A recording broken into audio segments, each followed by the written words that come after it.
WF representing Palace, so let's tell you about Palace. Rolling straight to the ceiling, crowns and crystals, top flight journeys, dishing out malice. Hold up, South London's grandest, far from bandits. Anything earned for a goal of elevation, just passing the team over here might finish out bright future we can't vanish. SE25 any day, that's sellers. Rev up the engines, no more reverse reactions, fan cams, bands on stream. Share up the team, support the dream team when Eagles fly, make noise and scheme. Dare to dream or dream to dare, taking a step to become supreme.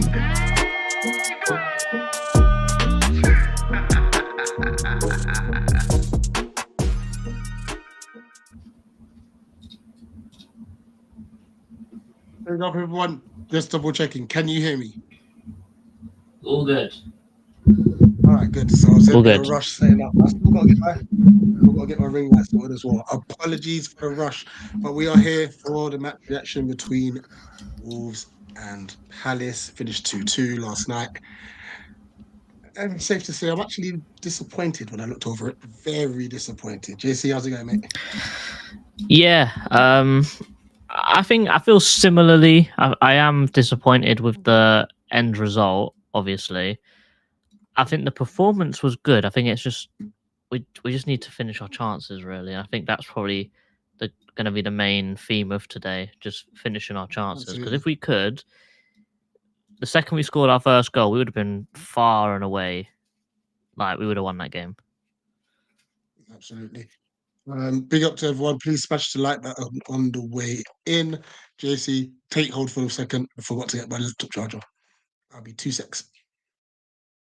All right, cool. Big up, everyone. I am currently trying to find the player ratings thing, so it is what it is. But let's go into the comments quickly. So, big up, Chairman. Big up, Tim, saying, big up, everyone. Disappointing performance, but 4 points in 6 days and a cup quarter final isn't a bad return. You could also big it up even more, saying that we haven't lost in the last 3 games, and you know, the last 3 games that we've played, they're not been easy games, have they? It's Tottenham, Villa, and Wolves. So, to be fair, if you think about it that way, we're unbeaten in 3 now. So, obviously, that's in all competitions, but still, it's definitely an improvement to what we have been doing, and I'm very happy that that is the case, to be fair, because at the start of this season we were thinking, oh gosh, you know, we're going to go down, blah blah blah. But now you sort of, I wouldn't say we've got the old Palace back yet, with what Glasgow was doing at the end of last season, but we are sort of getting there slowly. Like, you can see the confidence is back with the players.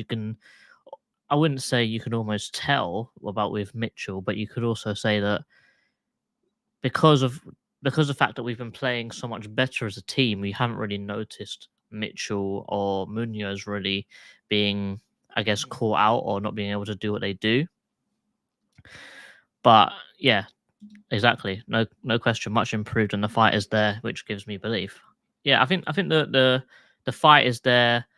I think for the most part the quality is there. I think the only place where we're probably lacking a bit of quality is our midfield, but obviously we're lacking quality in our midfield because of all of our injuries and stuff. But I think we're lacking a little bit of quality in front of goal.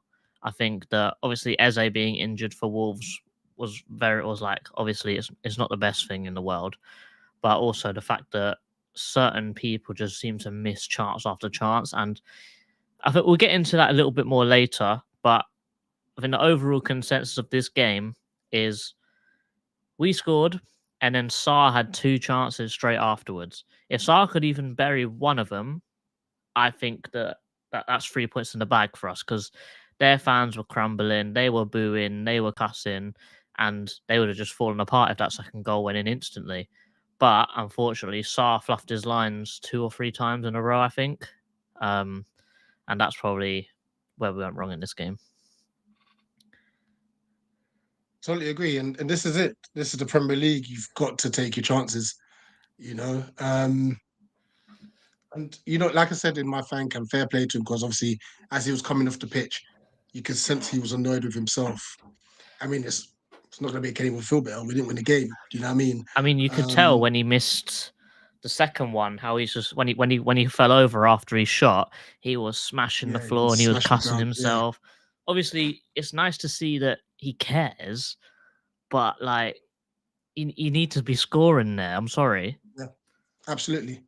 I No matter who totally you are, agree. like even if that was Will Hughes, I'd say no. You got to be scoring there, No, and let alone 100%. he's a forward as You've well. got Like, to score those chances. I'm happy he's hard on himself, but he should be scoring. No, 100%. 100%. But you know what? Like, I mean, it was a game we were all nervous going into just because of the injury concerns. But it's a game which I think we were relatively in control of. Granted, I know Wolves had a few opportunities. Sarabia should have done better with both his chances on a Wolves standpoint. But one of them specifically came after a very controversial moment, which I don't even think got looked at. Dawson with a blatant handball, you know, and he was the last man, and Sarr was running in behind. Look, we don't know if Sarr would have scored the chance. Granted, on his performance, he probably wouldn't have. But It's still 1-on-1 with a keeper. You never yeah. know. Now the question is like, and we will never know. Let's just say Sarabia scored. They're then going to review the goal. They're going to then bring it back because it's a blatant handball, because obviously the referee missed it. But then does he get sent off then? So it's kind of like, maybe we wish Sarabia had scored. You know, it's a mad one. But the question is, how was it missed in the first place? I don't know. I think if we're shifting this over to the refereeing, I think we have to talk about it in two ways. Because, in my opinion, all I want is for a referee to be consistent. Granted, this referee was really bad, but at least he was consistent with how bad he was. And this is the point I was trying to come across in my player ratings. Every single time that a centre back would, I guess, go through the back of the striker and then they'd fall over and the centre back would come away with the ball, that is almost objectively a foul because you're going through the player from behind, and that's a foul, like by the letter of the law. But the fact that every single time it happened, no matter what team it was, the game played on.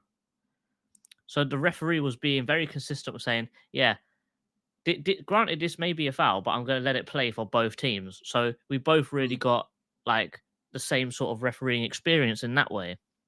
Same thing with fouls. Pardon me. Same thing with yellow cards as well. There weren't really that many dished out, even though there were some dodgy challenges in this game. But I wasn't upset with how the referee was doing it because it was consistently bad. At least it was consistent for both teams.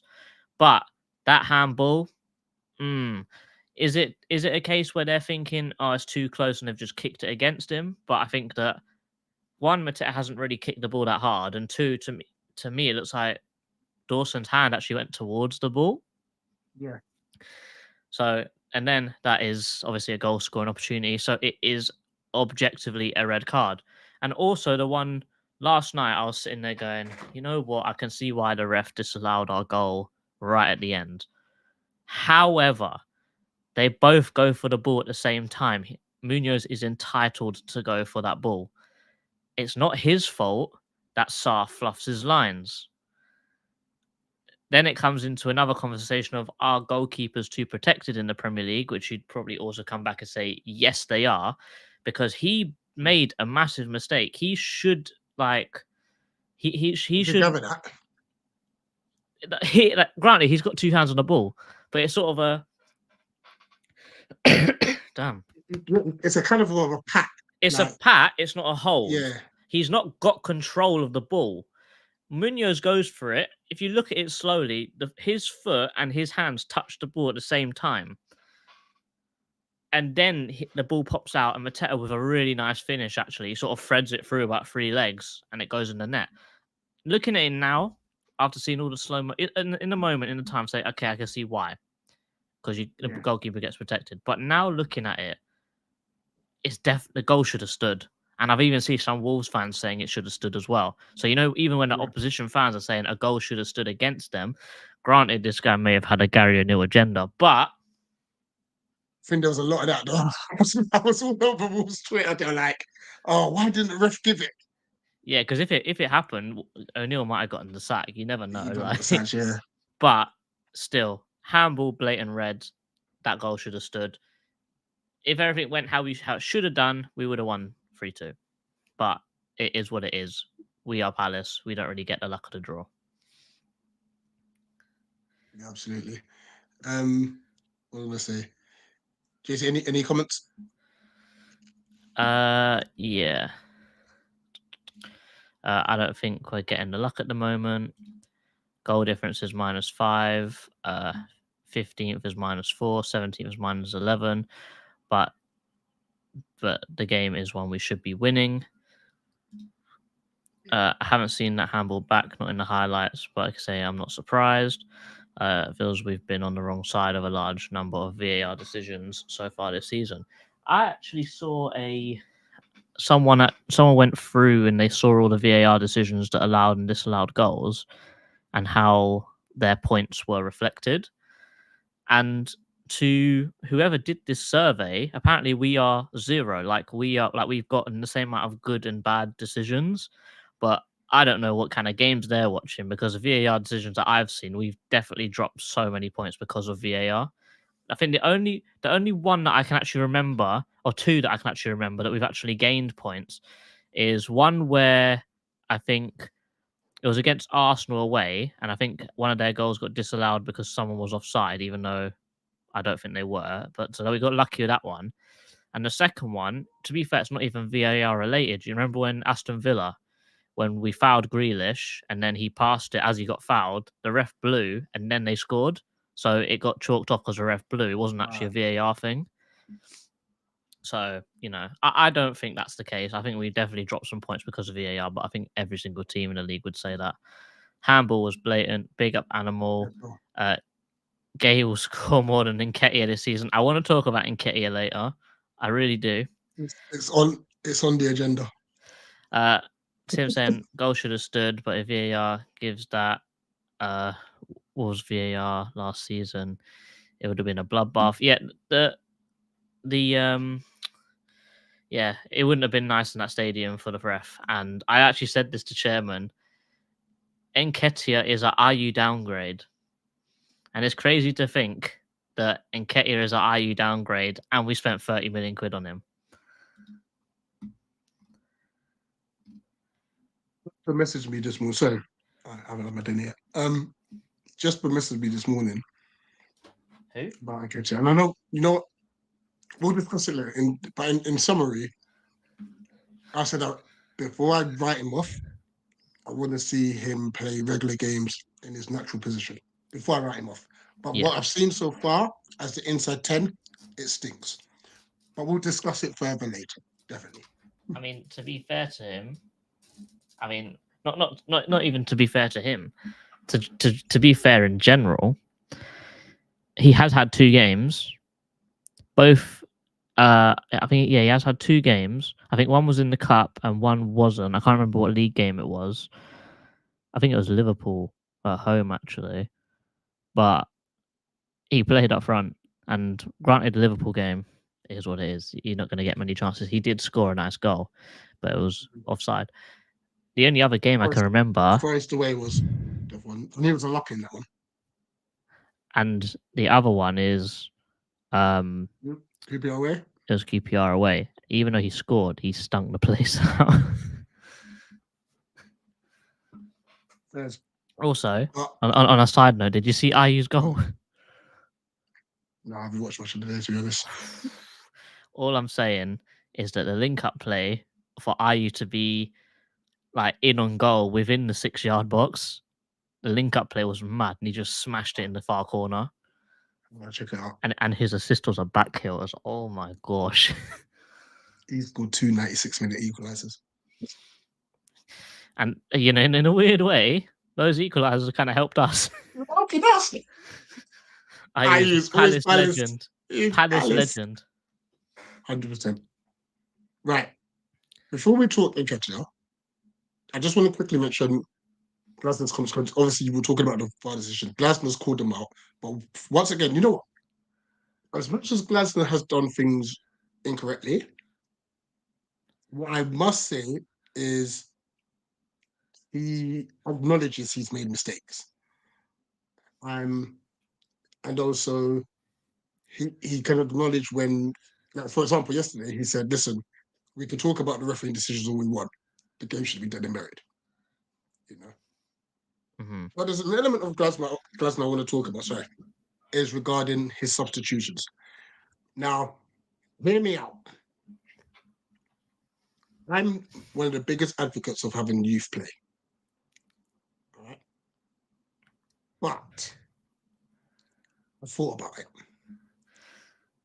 And I semi understand why he made the subs he did. This is why. Yes, Chet Lecor is back on, but he looked unfit. You can tell. And Wolves, I think between the 80th minute and the 88th minute, were on top. Those triple substitutions that Gary O'Neill made effectively changed the course of the game after we scored anyway. And those from I think 80 to about 88, they were dominating the ball. Like we had a defensive job to do. And I think that's why the subs he made were the subs he made.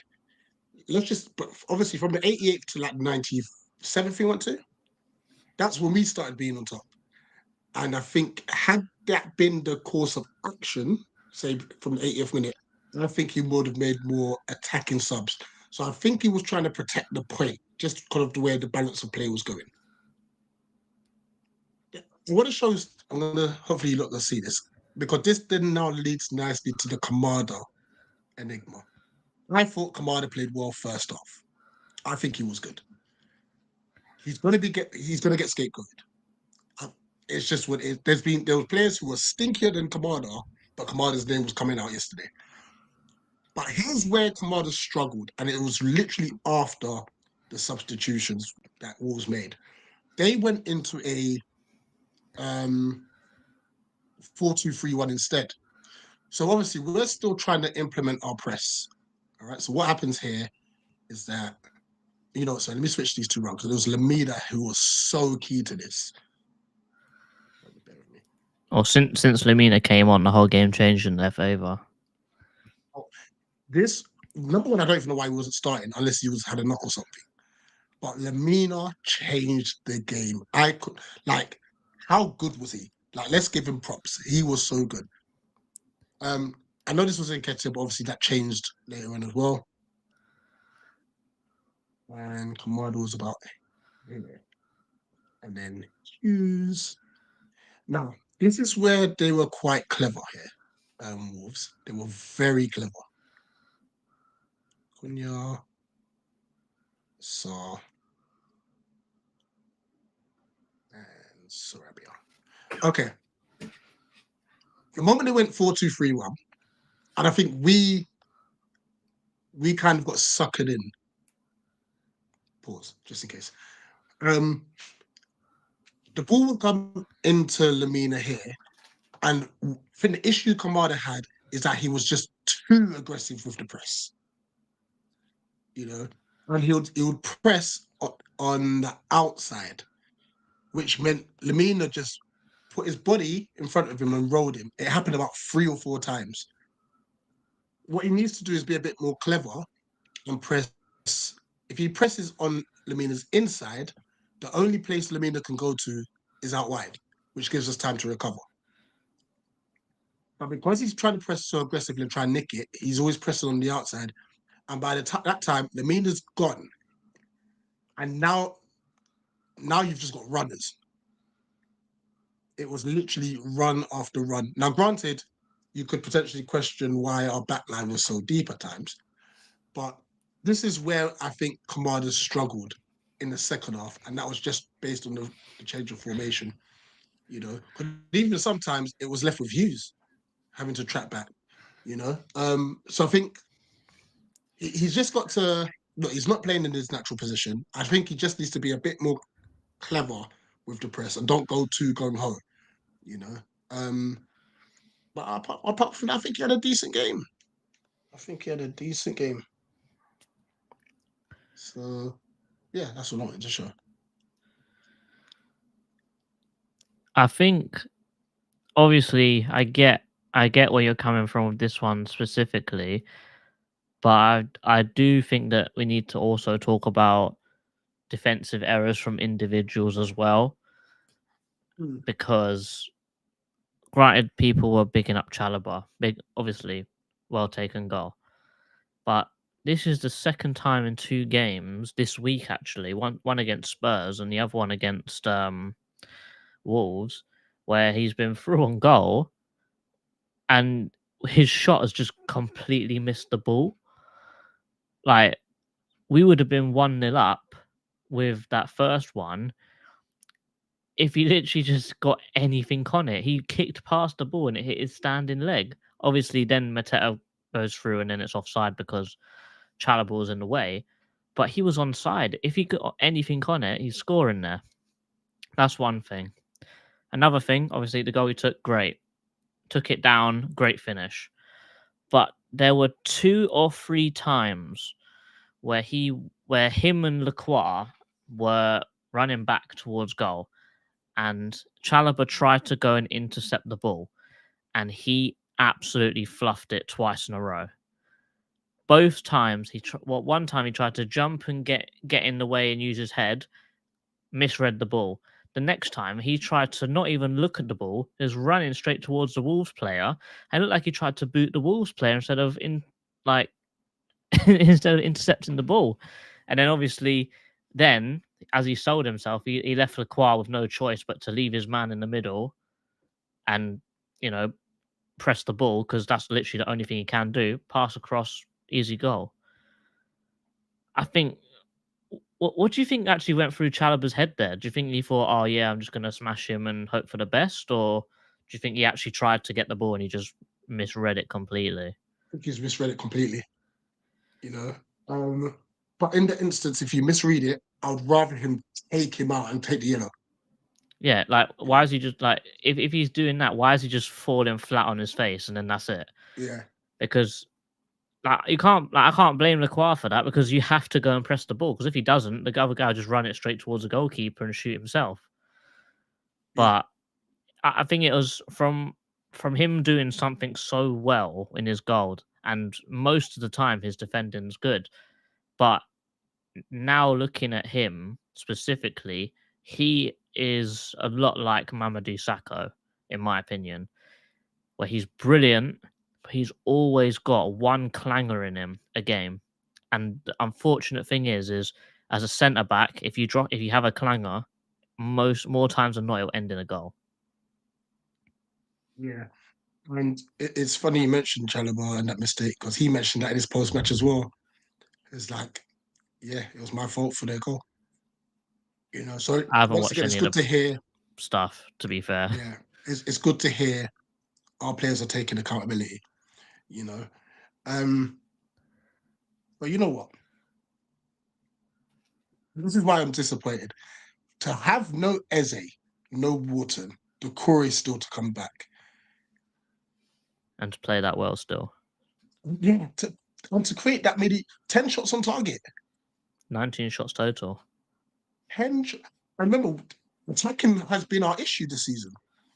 But I would say the last 3 games, and I think another factor that's kind of letting me and this is why I love the fact that we do this a day after. We've actually played 3 games in 6 days. That's a lot of football with no squad. So, yes, I'm disappointed. I'm disappointed that we didn't win, because I think we should have won the game. But I'm so proud of the effort that our players have put in this week. 3 games in 6 days is madness.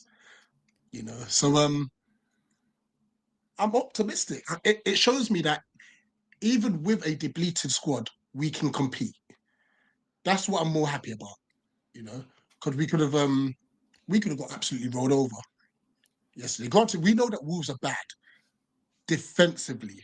They are all right going forward. Well, they showed us that. If if they had their shooting boots on, they would have been 3-0 up before we even scored. Yeah, exactly that. So and I think that sums up their season as well. They should have beaten Man City.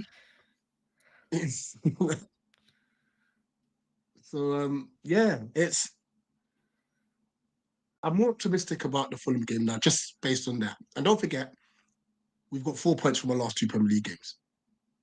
So there are small wins. Well, we beat Fulham. Let's think back to when we said these next 3 games, we need 4 points. We've We need 4 already points got minimum. 4 points. Yeah, we said we need 4 points minimum.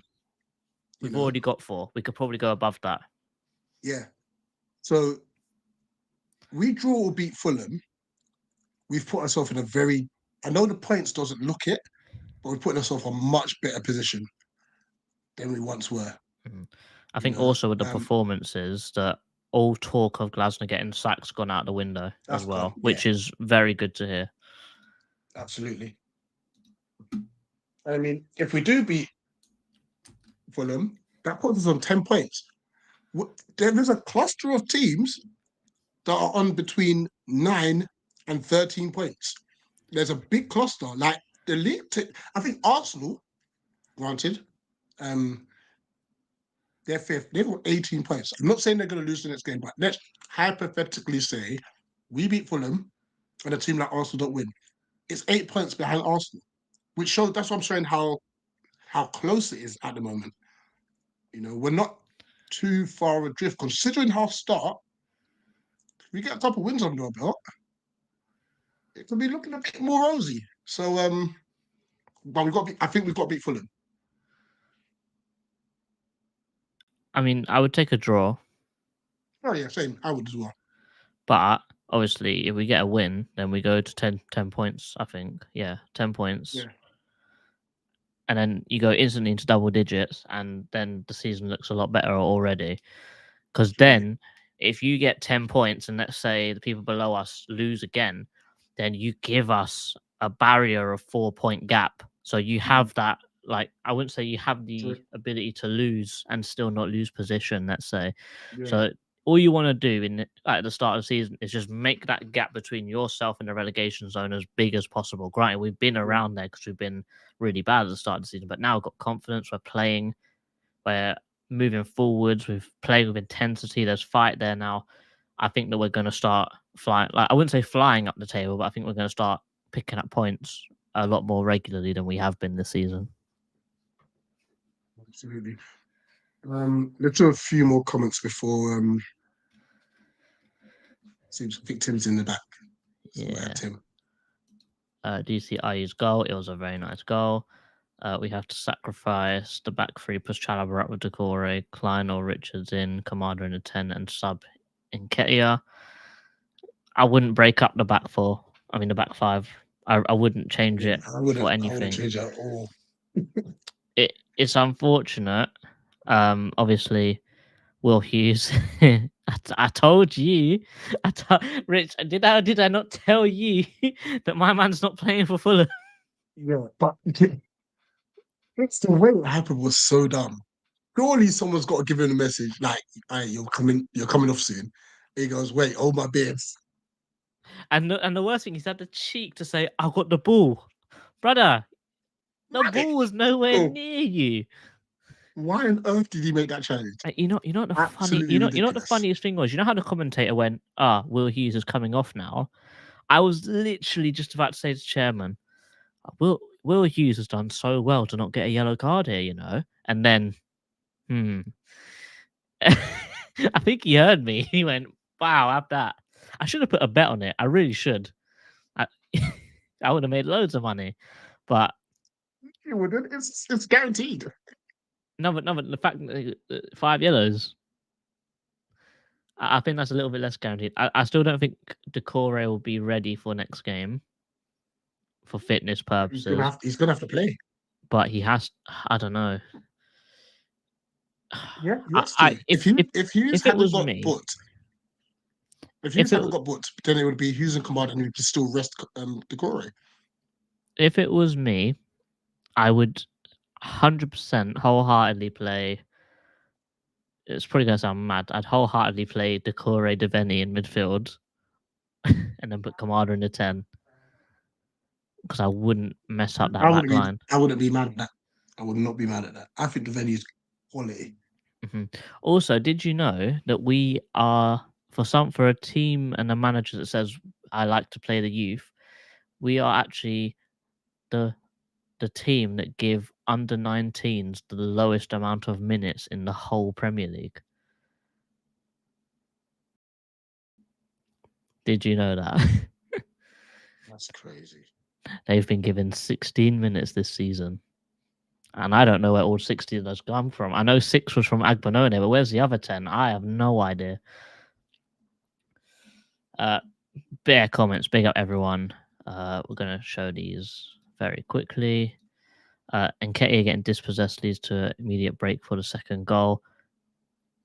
I need to vent about that one when we actually speak about Nketiah properly, because that chance where he was in behind, just take on your man a little bit more, and then you leave the space for Sarr, or even just play Even if it he the other doesn't, way, just make the pass. or even just pass it, or even just pass it round him. Not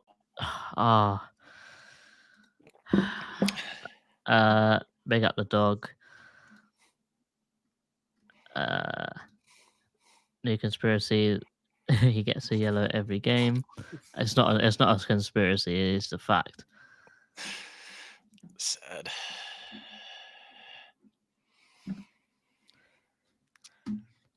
How are we feeling? Nervy, but not because of the game, because we've got 2 days before big elections here in the United States, and I'm snap, like, yeah. What's going to happen? I don't know, but I will covet your prayers here for the United States if you are into that sort of thing, because it's whack here right now. But I thought the game was, in the light of day, in hindsight, I agree with both of you that it is a good result. It's disappointing, but 4 points in 6 days at a cup quarterfinal is really a hell of a return. It's a good week. It's a good week. It's a good week. And it's a reminder that Glasner has the fight also is a reminder that he's got this team believing again. He's got them playing, but the disappointment is still, I mean, 2 things can be true. I can be disappointed in the mistakes and the misses, but I have a hard time, and I'm not disappointed in what the team is trying to do. Like, that is what they're trying to do is right. The fight is there. The belief is coming back. So there's good things happening, but yeah, Yuzi did not have. I'm a huge Yuzi fan, but he did not have a great game. The stat that really kind of blew my hair back was he won only 1 of his ground duels. He won 11% of his ground duels. That's a little bit unusual for a Will Hughes performance. But yeah, maybe you want to. I'm ready to talk Nketiah if you want to move into that, JC, because I was so frustrated. I wish could we get Yannick Bolasie back and just say teach Eddie Nketiah, like, bro, maybe sometimes even if you don't have a pass that's clear in front of you, just kick the ball and run after it. Don't just run directly into a man. Don't just run into you're running into a doorstop and then you just please make it make sense, JC. Make it make sense. I don't know if I can make it make sense, but I am Rich here. Looks like he's about to explode with laughter. I am here to vent about Nketiah, and let me get my facts right before I say anything. Wow, I don't know why I'm on the big screen. I really don't. Are we putting Nketiah in court? Is that what we're doing? He's on trial. You need the big screen. You need the big screen for your event. I'm just trying to enjoy it. Okay, Eddie Nketiah has played 7 games total for us in the Premier League. No goals, no assists, 0.5 key passes per 90. My guy has got 1.4 tackles per 90. My guy's a defender up front.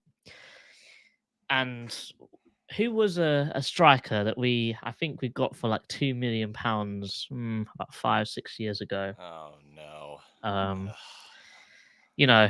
Someone that was I wouldn't say a cult hero, but someone that is a hero in quite a lot of people's hearts at Crystal Palace, and who actually scored a goal the other day for Leicester City. And, you know, even that goal for Leicester City actually benefited us in some way.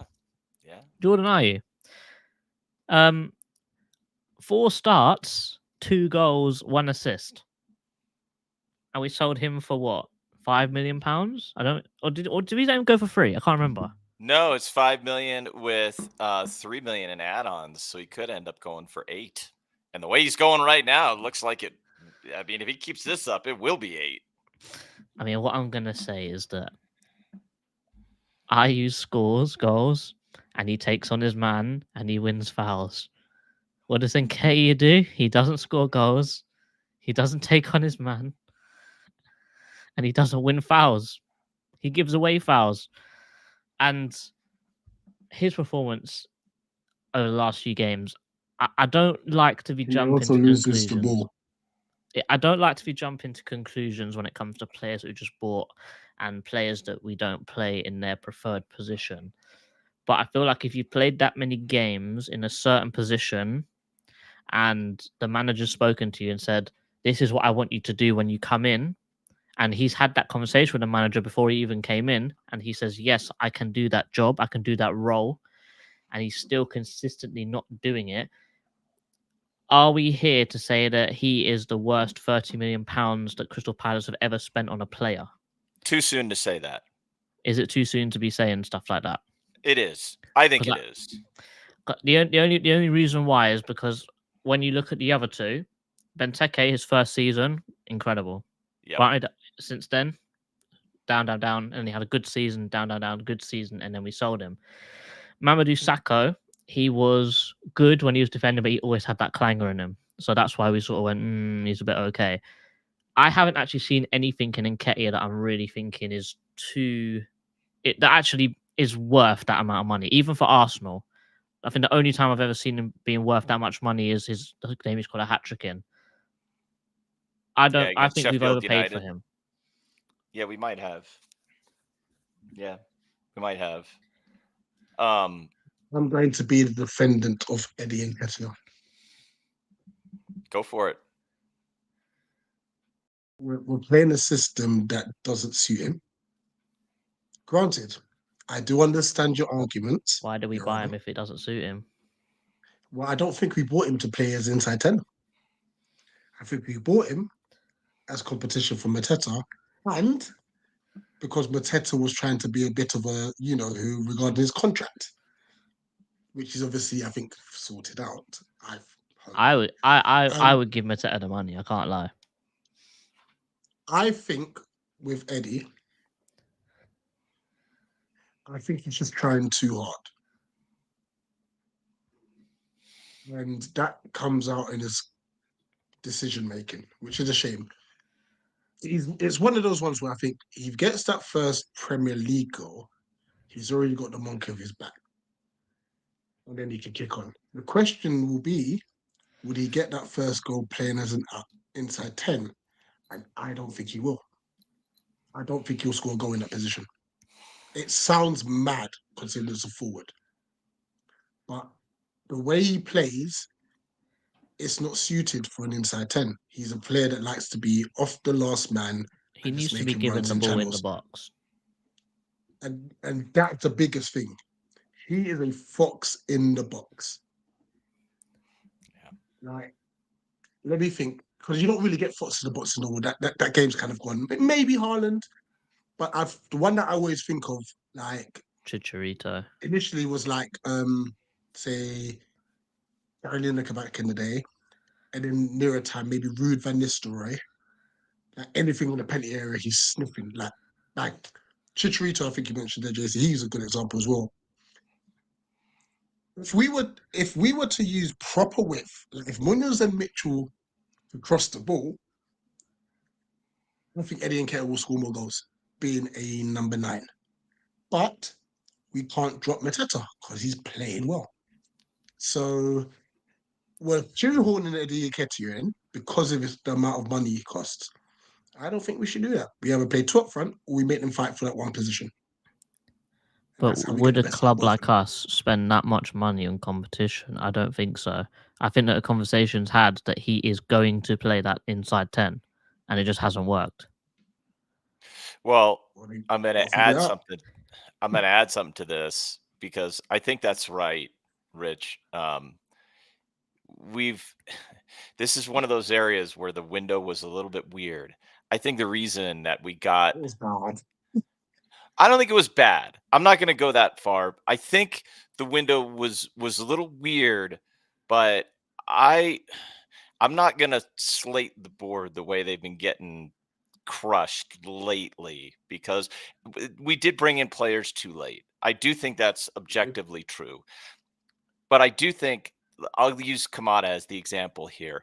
I think the reason we brought in Kamada, if you go back and look at Steve Parrish's statements, he was shocked that nobody came in to activate Ebbs's release clause, which tells you a lot. It tells you that Kamada was brought in. We thought he was going to play. We thought Kamada was going to play the left side at 10 and Ebbs was going to be gone. We didn't think we were going to have square pegs and round holes. We thought we were going to have round pegs and round holes. It's just one of those pegs was going to be gone. That's what we thought. Like, I think that's going on. I think the same thing might have been true with Mateta because there was a contract dispute. There were people coming. There were clubs coming in for him. So we did think that there was a reasonable chance that we were going to not just have the possibility of competition, but that JP was going to agitate for a move because JP is he's a great player. And when he's committed, like he is right now, he's amazing. But let's not forget that he has had moments where he's spoken very openly about I could see myself. I think he said PSG one time. He's talked to the French press about this. He's not shy about it. He backs his ability, and he thinks this is when he's here, he is here. He is with us, and he's playing great. And if we make him feel loved, I think he'll stay. But he also backs his ability to go anywhere and play anywhere. So I think there's a little bit of we kind of surprised ourselves with the window and ended up with players we may not have expected to keep. All that being said, was it weird? Yeah, it was. And now we're dealing with the fallout. So I agree with you, Rich. I don't know how you play Eddie, right? I don't know how you play him when JP is playing the way he's playing. And if we have a chance to play Kamada in his best position, knowing what we know, why would we not do that? Yeah. In all honesty, when Ebbs returns, and Ketia he's going to be back on the bench. Because I think the front three, as it stands, is Ismail Sarr, Mateta, and Ebbs. I think that's our front three. That's As probably our much best as front we're three as annoyed well. with, as much as Sarr should have scored, he should have, but we can't categorically dispute the fact that Sarr has actually been playing well for us. And his actually ability to head the ball, he wins a lot of headers. He actually wins a lot of headers. So, and as we said before, he does provide support for Munoz. Look how far forward Munoz is now that he's got Sarr. And it's actually ironic because when Nketiah was playing on the right-hand side, Munoz couldn't get forward. Who can't get forward now that Nketiah's on the left-hand side? It's actually interesting.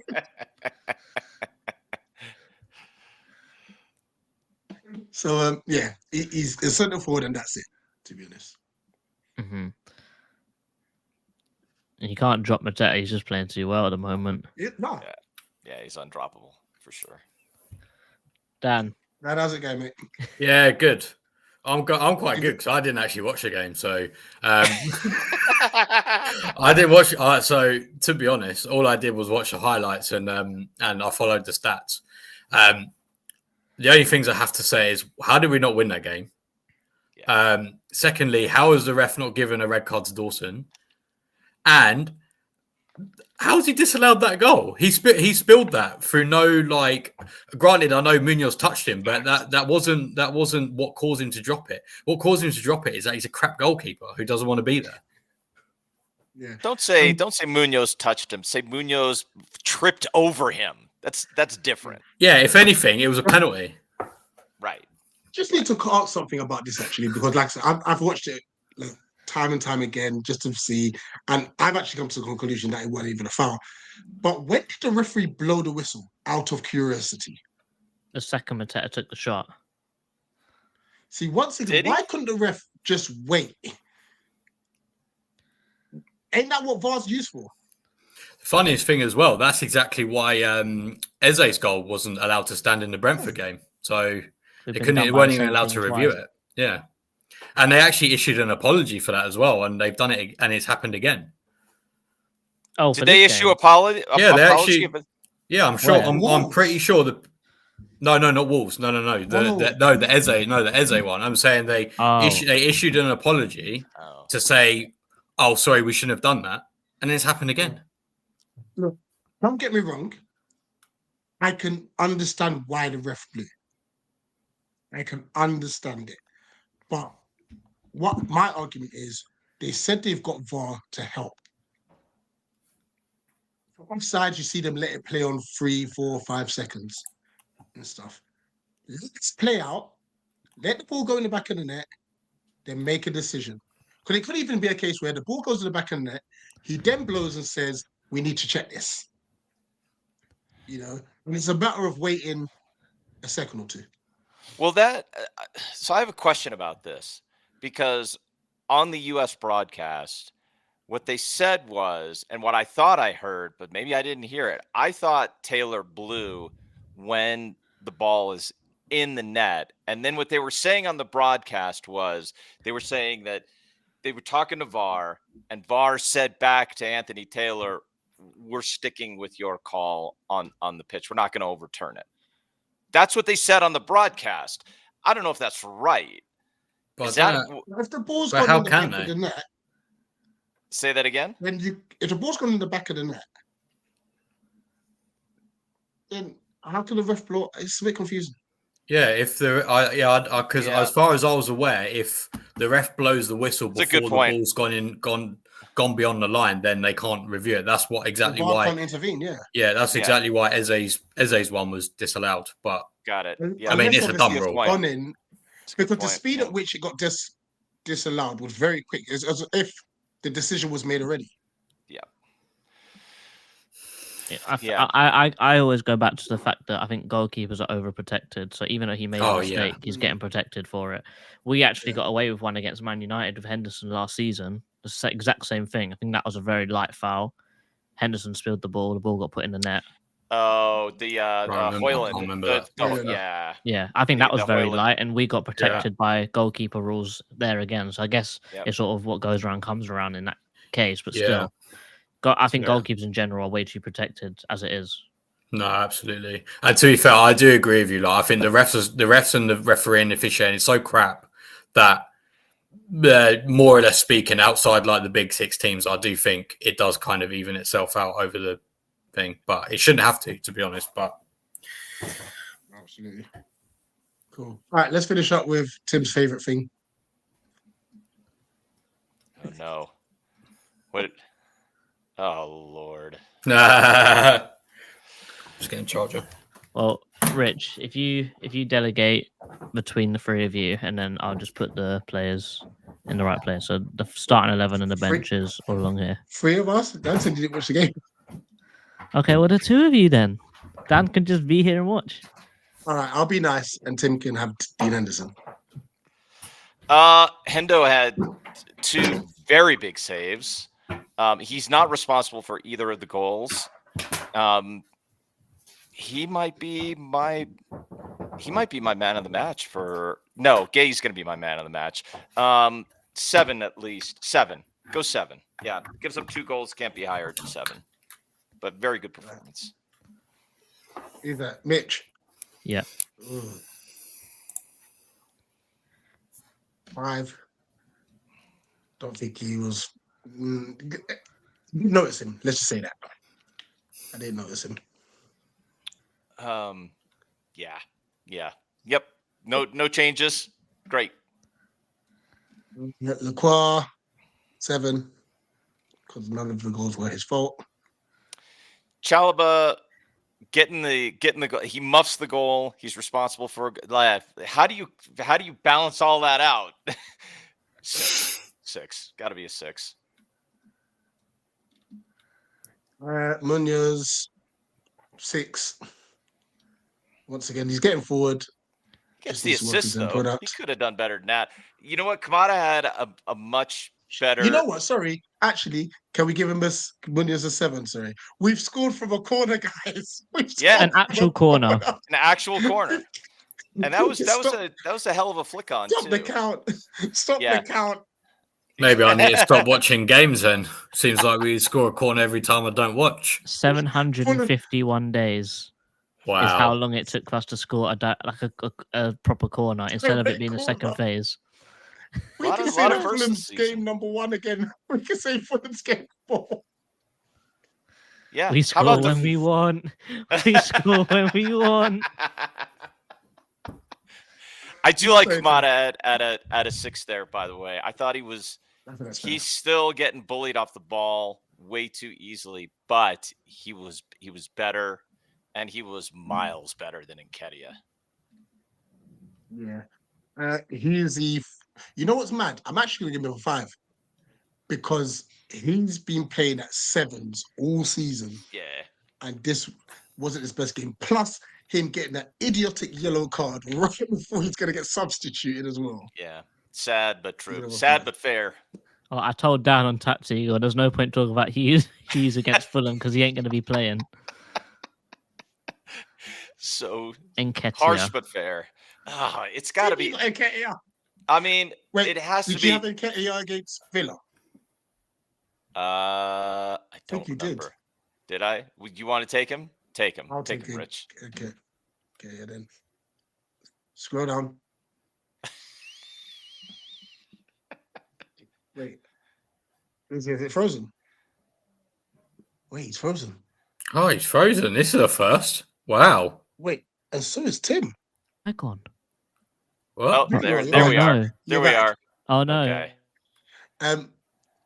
That's too high. Ooh. Was he really that bad? Oh, Dan, if you see the pass, I guess the one pass that he messed up, he was 1-on-1 with Dawson. Sarr was running in on goal, and he passed it straight to Dawson. Yeah, it was. I mean, it was terrible. Oh. When he To either be- could have taken on the man, or he could have ripped the pass around the other side, and then Sarr could have run onto it. Oh, To be fair, the only thing that gets him to a 2 is he does have a nice cutback to Sarr that Sarr then absolutely butchers. But No, Sarr About falls it. over. The first one he does. but he does have a decent cutback there that Sarr should do a lot more with. Absolutely. Oh, are we keeping it a 1, or are we moving it to a 2? Nah, I keep 1, it at please. 1. Yeah. JP. JP was solid again. You've got to give him a 7, I think. And he got robbed of a goal. He actually got robbed of 2 goals. And they're One by hits. Caliber. joined by Chalaba. Yeah, 7. Very, very good. And finally, for the starting 11, Improved, by the way. it's Mateta. Sarr. He was actually dribbling through players. Yeah. I know It he was he actually dribbled through like their midfield and their defense, and then Yeah. toe poked the shot. His hold up was terrific. His link up was good. He was great. Yeah. Yeah. So wait, where do you put him? No, I just had to get rid of that advert. 4. Yeah. And he's lucky he's getting a 4 from me. Onto the He bench should have now. scored. Check Decore. I would say 5. Are we going to Yeah, put I- all our bench players as 5s because they weren't really on for very long? Yeah. Schlupp will get a 4 just because he's shit. Glasner. Okay, I'm curious where you land on this, Rich. I would say I'm torn because I would say I- 6. I would say yeah, 6. I agree. I Here's would why he gets demoted from a 7 for me. okay. I would Go, have go. loved to see Agbinoni instead of Spot on. Schlupp. Spot on. And this is But I did say earlier on, I understand why it was Schlupp because there was a period of the game towards the end where Wolves were in control. So I Sure. understand why, sure. but I still would have. Yeah, that's the only thing I'll say. But I this is so. I have a question. I have a question for the stat man for Dan here. So, because I'm wondering watched the what it game. is. I'm wondering what it is that you. What is like Glasner's test in order to get a youth player on the pitch? So I've been looking at Jess, right? So at Sheffield United, and he's been good. Like his last game, he completed. I tell think you it was. what, we need to bring him back in January. You know, Well, Who? so here, but Jez. let me ask this question because I think it's an interesting one. I think What it's do you- I think it's 2 million to bring him back though. It's something crazy. No, it's probably Hey, just forfeiting the million. But Dan, what do you think for a player like Jess who's taken on? Because he's actively taken on players, but his turnover percentage is not quite 40%, but it's Let me well see his over stats. 30. What I would say about that is that those kind of things are a bit misleading because at least they only had like 25% last year or something stupid like that. So Like- is it? So you think that's just like nature of the position? Like that 40% is just like it's just going to be that because he's taking on players. If he's going to take on players, it's gonna be that high. It's gonna incur higher risk though, because remember, final third passes are gonna be more difficult than. Right. So I don't mind that. It means he's trying something. I think it really Okay. depends because I think the thing is with like stats like that, you can't read into it too much in and of itself, just because like the thing is, it depends on so many things. Like, is he receiving it when he's only got one player to take on, like, or is he receiving it when he's got two players to take on? Is he receiving it in Right. space? You know, does he receive it on his stronger foot, his weaker foot? You know, it's nearly impossible to say. I mean, obviously, if you got like 90%, you know, success rate on like 100 dribbles, then yeah, obviously, like they must be good. But Yeah. it's a bit, it's harder to quantify than you know, than that. And obviously, as well, like it depends on the league as well. Right. And sometimes, like, and also you got to think, like, is it like, for example, you could win a 1v1 in the corner of the pitch and that doesn't actually help the team. Do you know what I mean? Like, Yeah. Yep. so it's about really what the best thing you need to do. And this isn't something you can get publicly. Like, this is stuff you got to pay for. But expected threat is kind of like the best thing to use for that kind of stuff. But yeah. But if you're going to use stats for that, it's expected threats rather than. Sorry, Statman Dan, you do an amazing job on your clock. But we Well- got to throw these stats in the bin. Expected threat. Well, do they? Because that's how Brighton finds such good players. So I mean, that oh is my days. that. I it's mean, true. It's how Premier League teams do it now, and like that's how they unearth these players. Like it is what it is. It is the Bill James effect in world football. And if you don't know who Bill James is, he's the guy who created Sabermetics in Major League Baseball here in the States. How you find price dislocations in players, which is what Brighton and Brentford are trying to do. Yeah, and 100%. quite a lot of Premier League teams do that now. Like, to be fair, it sounds ridiculous, but when you boil it down to what it is, like, it does kind of make sense. It basically is just like, Totally. you know, it's just basically how. Basically, what it tells you is how, I guess, like productive either a particular pass is or a particular dribble is. That's all it is. Yeah, so I've actually found Jez's, I guess, appearances, and he's actually played a lot more than I thought he had. So he's got 12 appearances total and 8 starts this year. Yeah. 616 minutes. So he's played quite a lot of football, to be fair. Because Yeah. I thought he wasn't playing anything, like hardly any. I thought it was just. No, gonna he's be a starting bit like percent. every game. But yeah, he's playing quite a bit, to be fair to him. I would say probably keep him there, no, unless it gets really bad for us. I think if like Sarr gets injured or something like that, then we've got to bring him back. Yeah, I mean, to be honest, if it comes to January, I'd rather just chuck money at someone who is maybe a bit more. Again, like I don't know, it's a balance act. Like, do you want to block a youth player's progression, or do you want someone who's a bit more ready-made? Because I think Saar does really well at what he does. I think we just need a better Saar, if that makes sense. Can I throw someone out there then? I find something very, very funny as well. A certain someone that we also sent to Leicester City isn't playing at all in Onsen Edouard. Yeah. He can also play on that left side if you really want him to, and he's actually okay on the left. So is there any harm in bringing him back maybe, because they're hardly playing him? He's sitting on the bench all the time. How much? I'm going to throw someone out because Dan mentioned something about throwing money at like a. Edouard's We've only used 5 games. one of our loans, right? Yeah. Well, we used Chalobah and Turner. Chalobah and Turner are both loans. Wait, is Turner on loan? Oh, is Turner on loan? Is he? Yeah. Oh, okay. Never mind then. Never mind. Because you know what? There's a player currently at Old Trafford that's not playing. Who? Amad Diallo. Yeah, Diallo, yeah. He's not getting. So I'm thinking, maybe a cheeky loan until the end of the season. But if we've used our loan options, then I mean, you could throw money at this guy. This guy's a baller. He is cold. He is cold. I mean, but it did. There was a at least discussion about in the window that we would not spend big on that right-sided attack because we didn't want to block Jess. But if we don't want to block Jess and we need support on that right side, then is not the thing to do. To even though he is clearly developing at Sheffield United, is not the thing to bring him back. I don't know. I mean, that's a very hard call, and I don't think we should do it unless he's okay with it, or we are seriously committed to letting him come in and express himself. Otherwise, what's the point? Yeah, I mean, there was one name that came out there, and that was Johan Bakayoko, but apparently that was only if Eze left.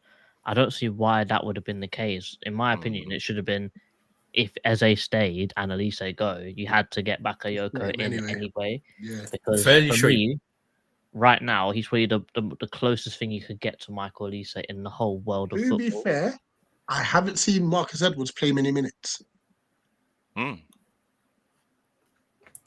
So could that be a tempting little option? Let me have a look. Where is he at? Marcus Edwards. He's still at Sporting. Oh, what? He's only played 73 minutes of football all season. He's had 5 appearances. No kidding. Wow. Then again, he still scored though. To be fair to him, the new coach might fancy him, so we have to wait and see if the new coach wants to play him. Yeah, that's fair. Still. But Gyökeres is a baller over there. Just on this one, Animal. I know United rate Diallo, but he's not getting minutes, and he's growing visibly frustrated there. You know, I think there was it was Ten Hag, obviously. But I think he was coming on again. I can't remember who it was, but he didn't want to shake anyone's hand. Because I think they just violated him. And Anthony's definitely on his way out. I don't know if that would be a good move for Edwards because he's not even playing now.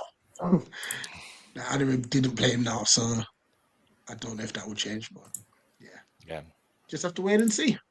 Yeah, guys, I think that wraps it up. Do you want to talk about anything on the weird ownership situation? I've one update for you.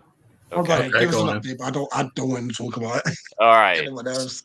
The only update is it does look like who Chairman asked about, Stanley Tang, who's a co-founder of DoorDash, does have some interest. But let me just say this right now, and then we'll talk. Maybe we'll talk more about it when there's actual news here. But the guy's a Man United fan, so thanks but no thanks. You know, thanks but no thanks. I don't want your money. Please. Thanks but no thanks. So yeah, I hope that's not real. The other one is maybe real, but we can get to that when we actually have actual information. We turned down. Texter turned down Saudi ownership, didn't he? I don't know. Apparently so. I don't know, but that's something that's in the wind. But there is apparently this other kettle of fish, though. Yeah, there's this sports bank group that is apparently somewhat serious, and so maybe when we have more, we can talk about that. But yeah, Stanley Tang is like, I don't even know why Ed Aarons is reporting this. The guy's a Man United fan. I don't believe it. And if it is real, I don't want that. No thanks. Yeah, I don't think Saudi money would. I don't think it'll be a good idea if they tried to buy the club, because you've seen what the HF did to Newcastle, and if they owned our club as well, they're going to throw up a massive fit, and it's just not going to end well, is it? I mean, the tifos will be entertaining. I think they would ban the tifos. I guarantee it. They would ban the tifos. The thing is, if they came in, I'm sure the HF would be forced to be disbanded or something like that. So it'll be a huge knock-on effect. So I don't think we'll go anywhere near Saudi money. Yeah. Absolutely. Guys, big up. Look, it's another point. We should have had all three, but it's an unbeaten week. 3 games in 6 days. Yeah, 0 defeat. So it's been a good week. I do have a quick stat for you guys. At this point last season, in fact, on game 11, right, for Bournemouth, okay, they were 18th on 6 points after 11 games. Nice. By the end of the year, they were. Sorry, not the end of the year, but by by the 27th of December, they managed to get up to 11th on 25 points. So the season is not over yet. Nice. Sweet. Thanks. That's made me feel a lot better. Guys, appreciate you all. The road to Fulham now. Before another international break. Up to Palace. Up to Palace.